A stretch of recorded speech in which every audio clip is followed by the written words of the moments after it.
India आजकल, सच खबर हर पल।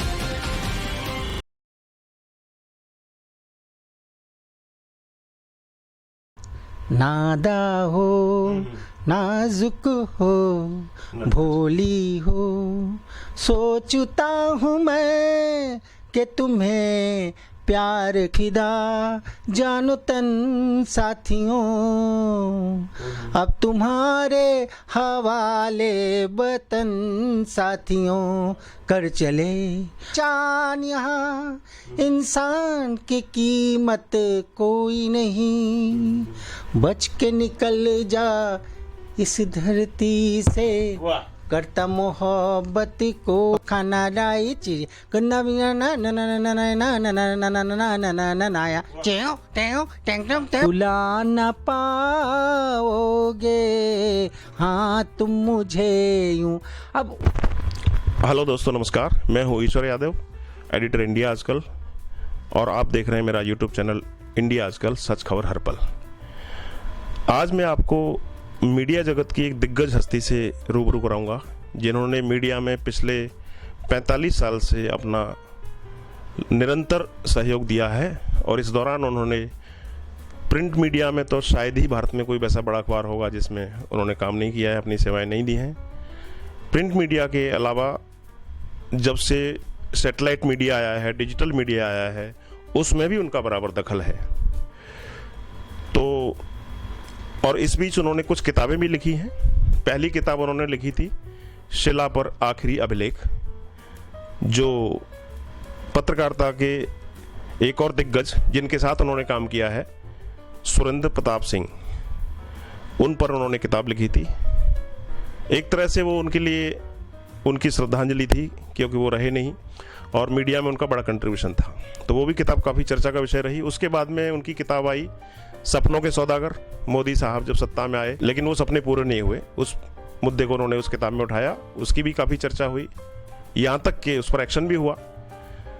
इसी तरह से उसके बाद एक और किताब उनकी आई आयुर्वेद पर। मैं श्री निर्मलेंदु जी, मैं निर्मलेंदु जी से आपका परिचय कराता हूँ। दादा, स्वागत है आपका इंडिया आजकल पर। आपके बारे में जैसा कि मैं जानता हूँ, प्रिंट मीडिया के आप हिंदुस्तान में आज जितने दिग्गज हैं उनमें से एक हैं। सपनों के सौदा पर किताब लिखना मैं समझ सकता हूँ, एक पत्रकारिता का दायित्व है जो आपने निभाया। और उससे पहले शिला पर आखिरी अभिलेख, वो आपका भावनात्मक इशू था जो आपने उठाया, उसमें चलिए अच्छी बात है। लेकिन मोहम्मद रफ़ी साहब पर किताब लिखना, ये मेरे को कुछ समझ में नहीं आ रहा है। ये क्या चीज़ ऐसी है आपके मन में, कैसे आई? शॉर्ट में 2 लाइन बताता हूँ आपको। जब मैंने मोदी जी पर किताब लिखी सपनों का सौदागर, तो उसको बैन कर दिया गया। जी। और बैन करने के बाद जो पब्लिशर, उन्होंने मना कर दिया कि आगे किताब नहीं छापेंगे। मेरे घर से मेरी वाइफ का फ़ोन आया कलकत्ता से कि मोदी जी पर किताब लिखना बंद करो, कुछ और करो। इसी बीच किसी दोस्त ने मुझे कहा कि दादा, आप तो गाना बहुत अच्छा गाते हैं और आप रफ़ी के भक्त हैं, मैंने सुना है कि आपके गाने भी सुने हैं। तो मैंने कहा यार, पहले सुना था तुमने कभी, अब तो मेरी एज 68 है, तो अभी गाना नहीं गा पाता, लेकिन हाँ स्वर मेरा ठीक है। तो उसने बोला दादा आप कोशिश करिए। कोशिश करने गए और कुछ घर की सफाई करने लगे, तब अचानक यूरेका की तरह कुछ ऐसे पुलिंदे मिल गए, कुछ ऐसे कटिंग्स मिल गए जो कि शायद नहीं होता मेरे पास, तो मैं लिख नहीं पाता। और रफ़ी साहब पर किताब लिखना मैंने शुरू कर दिया और आज की डेट में 2000 पेज की किताब बन गई है। मैंने उसमें अनगिनत गाने दिए हैं और किताब के पीछे मेरा एक ही मकसद है कि रफ़ी साहब को लोग ठीक से नहीं जानते। एक इंसान, एक संत इंसान, एक अच्छा इंसान, जो वर्सेटाइल गायक, जो विविधताएं हैं गाते वक्त, वो जिस तरह से आरोह अवरोह और ऊपर से नीचे तक आते हैं और उनके चेहरे पर शिकन तक नहीं आती।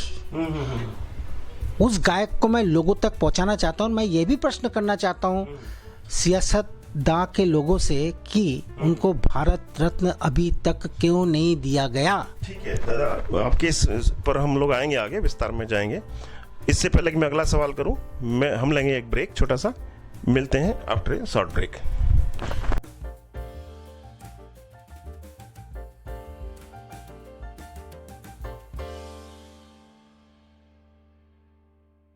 Welcome back. आप देख रहे हैं निर्मलेंदु जी को हमारे चैनल इंडिया आजकल पर। हमारे चैनल का सौभाग्य है कि निर्मलेंदु जैसी शख्सियत हमारे चैनल पर मौजूद हैं। निर्मलेंदु जी के बारे में मैं क्या कहूँ, इनके बारे में जितना कहूँ उतना ही कम है, क्योंकि इनसे मेरा एक पर्सनल लगाव भी है। मैं इनके छोटे भाई जैसा हूँ और पत्रकारिता में आज जो मैं आपके सामने इंटरव्यूज़ पेश कर रहा हूँ, इसमें इनका बड़ा योगदान है। पिछले 25 साल से मेरे सर पे इनका आशीर्वाद है, आशीर्वाद का हाथ है। मुझे आगे बढ़ाने में इन्होंने काफ़ी सहयोग दिया है, उसके लिए मैं आभारी हूँ इनका। और आज मुझे सौभाग्य मिला है दादा आपसे बात करने का, तो ये मेरा बड़ा अच्छा लग रहा है मुझे। आपको कैसा लग रहा है? मुझे अच्छा ये लग रहा है कि आईपीएस आप जैसा भाई सबको नसीब हो, आप जैसा भाई सबको मिले। आपने मेरी इतनी तारीफ करी, लेकिन आप खुद ही तारीफ के काबिल हैं। दादा चलिए वापस आते हैं विषय पर। हम बात कर रहे थे कि मोहम्मद रफ़ी साहब, ये ठीक है आपको गायकी का शौक़ है और मोहम्मद रफ़ी के तमाम जो दीवाने हैं उनमें आप भी एक उनके चाहने वाले हैं, लेकिन उन पर 2000 पेज की किताब लिखना, ये डिसीजन आपने कैसे किया? इसके पीछे क्या वजह है? इसके पीछे वजह कुछ नहीं है। अचानक मुझे लगा मैं जो भी काम करता हूँ वो भक्ति भाव से करता हूँ। मतलब मैं ये सोच के नहीं चलता कि इसका फल क्या होगा, क्योंकि 2000 पेज की किताब छपाने जाएंगे तो बहुत पैसे खर्च होंगे, लेकिन मैंने ये कभी नहीं सोचा कि कितने पैसे खर्च होंगे। मैं ये सोच रहा था, या मैंने ये सोचा कि ऐसी कोई किताब हो जो धरोहर की तरह हो, जो जैसे महाभारत का ग्रंथ है, तो उनकी किताब वो इस तरह का हो कि लोग देखकर दंग रह जाएं कि अच्छा रफ़ी साहब ने इतने गाने गाए। क्योंकि घूम फिर कर 100 गाने उनके आते हैं जो बहुत हिट हैं, जो लोग जानते हैं। बाकी लोग नहीं जानते उनके बारे में कि वो कितना गाते थे, कैसे गाते थे। अरे 70 से ज़्यादा लोगों के लिप्स मिलाए हैं, 70 से ज़्यादा लोग कलाकारों के लिप्स उन्होंने मिलाए हैं, मतलब गाने गाए 70 एक्टरों से ज़्यादा। अच्छा। कहाँ शुरुआत की थी अशोक कुमार से, दिलीप कुमार, राजकुमार, ऐसा कोई व्यक्ति ने, जितेंद्र, और आज के गोविंदा के साथ भी किया है। इतना बड़ा R&D आपने कैसे किया है? इतना बड़ा R&D करना तो बड़ी बात है। एक्चुअली क्या है कि हर चीज़ में ईश्वर की शक्ति समाहित होती है। और मुझे याद है कि मैं बचपन में माँ सरस्वती की प्रतिमा खुद खरीद कर ले जाता था 10 साल, 12 साल, 14 साल के एज में, और घर में जाके पूजा कर, मतलब पूजा तो घर में ही करते थे, सरस्वती वंदना करते थे, लेकिन खरीद के मैं जाता तो माँ सरस्वती का पूरा हाथ मेरे ऊपर है। क्या बात है, क्या बात है। किताब में कुछ हम चाहेंगे थोड़ा सा बताएं, क्या क्या चीज़। एक तो चीज़ आपने बता दिया कि आप उनके दुर्लभ गाने जिनके बारे में लोग नहीं जानते, आप उनको खोज कर इसमें ला रहे हैं। और दुर्लभ गाने यूट्यूब में, गूगल में उनके ऐसे ऐसे गाने हैं जो लिरिक्स हैं, वो उसमें सब गलतियां बहुत हैं। रिपीटेशन है, गलतियां हैं, कहीं कहीं पर कोई छंद सही नहीं है और स्पेलिंग मिस्टेक्स हैं। मैंने उन सब गानों को सुनने के बाद एक एक लाइन पकड़ के मैंने गाने को लिखा, ताकि कहीं गलती ना जाए, ताकि लोगों को। अब उसके बाद भी कई बार क्या होता है कि 2000 पेज लिख रहे हैं तो कुछ ना कुछ तो गलतियां रह जाती है, लेकिन मैं कोशिश कर रहा हूँ। अच्छा। मेरी किताब पूरी हो चुकी है, लेकिन मैं रिवाइज कर रहा हूँ, लगातार रिवाइज कर रहा हूँ, ताकि गलतियाँ ना हो।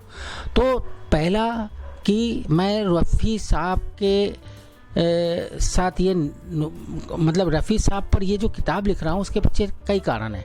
पहला कारण कि मैं चाहता हूँ कि रफ़ी साहब के वो गाने जो हिट भी हुए हैं, सुपर हिट भी हुए हैं, कई बार फिल्में नहीं चली, लेकिन गाने पहले 2 साल पहले गाने आते थे तो गाने हिट हो जाते थे, तो गाने हिट हो गए, लेकिन फिर जब फिल्म नहीं चली तो गाने नहीं चले, और तो उसका प्रोपेगेंडा नहीं हुआ, पब्लिसिटी उनकी नहीं हुई। वो सारे गाने, करीब 1000-1200 गाने हैं जो मैंने बहुत पिछले 2.5 साल से मैं लिख रहा हूँ। जब से मोदी जी की किताब मैंने इनॉग्रेशन किया, उसके ठीक बाद से, मतलब अप्रैल 2000 मेरे हिसाब से 19, जब इलेक्शन हुआ था, तभी मैंने मोदी जी पर किताब लिखी थी। तो ये कब तक आ जाएगी किताब आपकी मार्केट में? किताब मेरी पूरी हो गई है, लेकिन मैं जब किताब को रिवाइज करने जा रहा हूँ, मुझे लग रहा है कि यहाँ पर ये जोड़ना चाहिए, यहाँ पर ये घटाना चाहिए। अब किताब में मैंने कई प्रश्न उठाए कि 44-45 से अब 50 लोगों को आज तक भारत रत्न दिया गया। लता जी को आपने भारत रत्न दिया, वो उसके हकदार भी है क्या, लेकिन रफ़ी साहब वर्सेटाइल गायक हैं, लता जी वर्सेटाइल गायिका नहीं थी। बिल्कुल सही बात। क्योंकि लता जी अगर वर्सेटाइल गायिका होती, मैं तर्क दे रहा हूँ, तो आशा जी नहीं आती लौटकर। आशा जी वर्सेटाइल है। आशा जी वर्सेटाइल है। लता जी को मिला, कोकिल कंठी है, हमारे देश की शान है, आन बान शान है, इसमें कोई शक नहीं है। लेकिन ऐसी स्थिति में जिस व्यक्ति के साथ, मतलब लता जी के साथ रफ़ी जी ने इतने गाने गाए और सब सुपर डुपर हिट गाने हैं, आप 50 से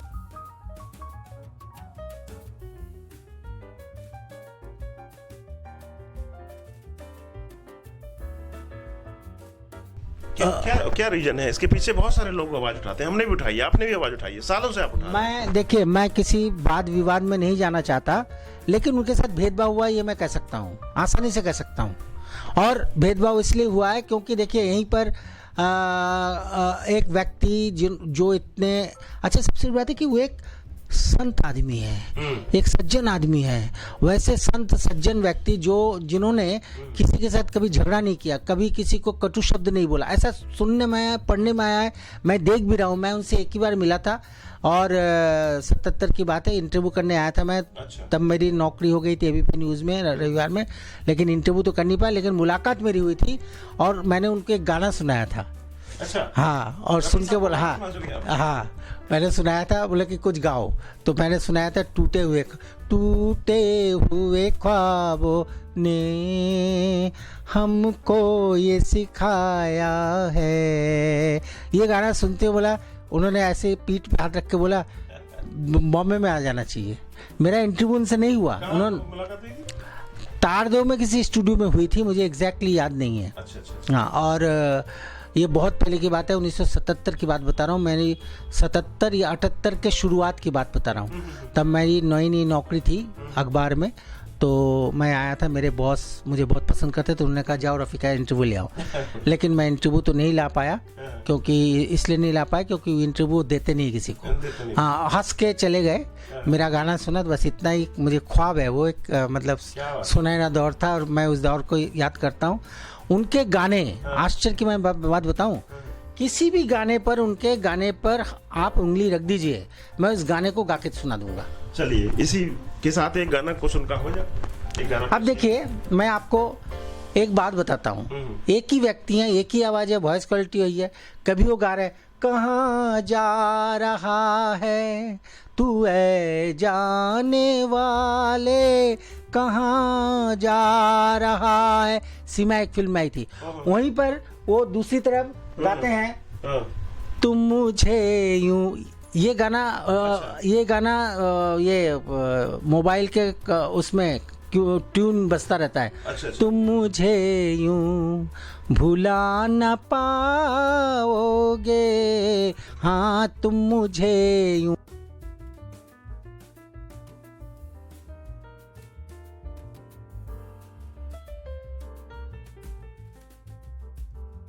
अब वही आवाज गाती है। दादा ये बताइए, आपने आपकी आवाज इतनी स्वीट है, अच्छी आवाज है आपकी, और गाना भी आपको आता है, तो आपने गाना गाया क्यों नहीं कभी? हाँ, ये एक बहुत अच्छा गाने का प्रयास क्यों नहीं किया? नहीं, बचपन में कलकत्ता में, हम लोग कलकत्तन हैं, तो कलकत्ता में घर घर में गायक पैदा होते हैं, हम भी पैदा हुए थे। हमारे पापा जो हैं वो हारमोनियम बजा के केएल सहगल के गीत गाते थे, मैंने उन्हीं से सीखा है, और वो गाते थे, मैं सुनता रहता था। मैं 10 साल के एज से गाना सुन रहा हूँ। जैसे एक गाना है, चुन चुन करती आई चिड़िया दाल पखाना लाई चिड़िया गन्ना बिना ना ना ना ना ना ना ना ना ना ना ना ना ना ना नाया टेओ टेओ टेंग टेओ। ये जबरदस्त हिट गाना था। हाँ, और इस गाने, मतलब गाने के बोल मुझे याद नहीं रहते, मतलब शब्द याद नहीं रहते, लेकिन मैं बता दूंगा ये गाना। आप सामने रख दीजिए, आप गाने सामने रख दीजिए, कोई भी गाना, मैं चैलेंज करता हूँ, गाना गा के दूंगा। लेकिन ये चीज आजकल जितने सिंगर हैं नहीं कर सकते, क्योंकि उनको पता ही नहीं है। अब वही आवाज जब गाती है, पैसे की पहचान यहाँ, इंसान की कीमत कोई नहीं, बच के निकल जा इस धरती से, करता मोहब्बत कोई नहीं। मतलब एक ही आवाज है, उस आवाज। अब वही आवाज गाते जब वो मतलब सरहद की बात आती है, कर चले हम फिदा जानो तन साथियों, अब तुम्हारे हवाले वतन साथियों कर चले। तो आप वैरायटीज देखिए, मतलब उनके गाने का एक गाना है, राजकुमार फिल्म का गाना था, गाना मुझे याद नहीं आ रहा है। हाँ, एक गाना है जैसे तुम कमसिन हो, नादा हो, नाजुक हो, भोली हो, सोचता हूँ मैं कि तुम्हें प्यार क्यों करूं। अब देखिए क्यों करूं, मतलब इतना सब है तब भी प्यार क्यों करूं। मतलब गाने के बोल देखिए, उन दोनों जो लोग भी लेखक होते थे उनका हाँ कमाल के लेखक हुए हैं। मतलब वो लोग जब लिखते थे गाने, मैंने जो पढ़ा, मैंने जो अभी रीडिंग की, मैंने जो अभी गूगल से लेकर और मेरे पास जो कटिंग्स है सब मिला कर देखा, तो एक चीज़ सामने बात आई है कि वो लोग जब लिखते थे एक एक फिल्म में 10 गाने अगर है 6 गाने रफ़ी साहब के होते थे। आप सोच सकते हैं 6 गाने रफ़ी साहब के होते थे। मतलब उन्होंने तो जो जीवन जिया, जिस तरह से दिया, वो मार्वेलस है, वो तो दूसरे किसी गायक के लिए संभव नहीं है। इस किताब में रफ़ी साहब के जिंदगी के बहुत सारे दृष्टांत हैं, बड़े रोचक दृष्टांत हैं। तो ऐसे कोई दृष्टांत भी आप इस किताब में पेश कर रहे हैं? एक बार हुआ ये था कि दृष्टांत ऐसा है कि एक कोई इधर बांद्रा के आसपास कोई होटल है, उस होटल के सामने से वो गुजर रहे थे, तो एक शख्स जो है, जो भिखारी टाइप का है, वो उन्हीं के गाने गा रहे थे। तो 1 घंटे तक वो अंधे थे, मतलब ब्लाइंड थे, अपंग थे। तो उन्होंने 1 घंटे तक उनके गाने सुने और सुनने के बाद उनको कुछ पैसे थमा दिए, चले गए। लेकिन वो और बोल के गए कि जब जब मैं यहाँ से गुजरूंगा आपका गाना जरूर सुनूंगा, बहुत अच्छा गाते हैं। तो ये वो ऐसे मतलब लोगों को हेल्प करते थे, लोगों को पता ही नहीं कि इनको, और हेल्प जो करते थे अपने सेक्रेटरी के नाम से करते थे, अपने नाम से नहीं करते थे। अच्छा। हाँ, एक बार क्या हुआ कि एक घटना है, चंद्रशेखर की फिल्म थी काली टोपी लाल रुमाल। उस फिल्म में क्या हुआ कि एक गाने को लेकर वो हो गया, आपस में टकराव हो गया। गाने इतने अच्छे बन गए कि गाने बने थे आगा के ऊपर, हैं, और गाना चंद्रशेखर चाहता था कि वो गाना वो खुद गाएं। तब दोनों में टकराव हो गए। तब लोग इनको मानते थे, तब चंद्रशेखर ने कहा आप जो बोलेंगे होगा। तो वो गाना उन्होंने, वो गाना मुझे अभी याद नहीं आ रहा है, थोड़ी सी याददाश्त में गड़बड़ी हुई है। तो हम जो है इस बातचीत को फिलहाल इस सवाल को ही विराम देते हैं। दोस्तों, ये बातचीत हमारी जारी रहेगी निर्मलेंद्र जी के साथ में। आप देखते रहिए हमारा चैनल इंडिया आजकल, सच खबर हर पल।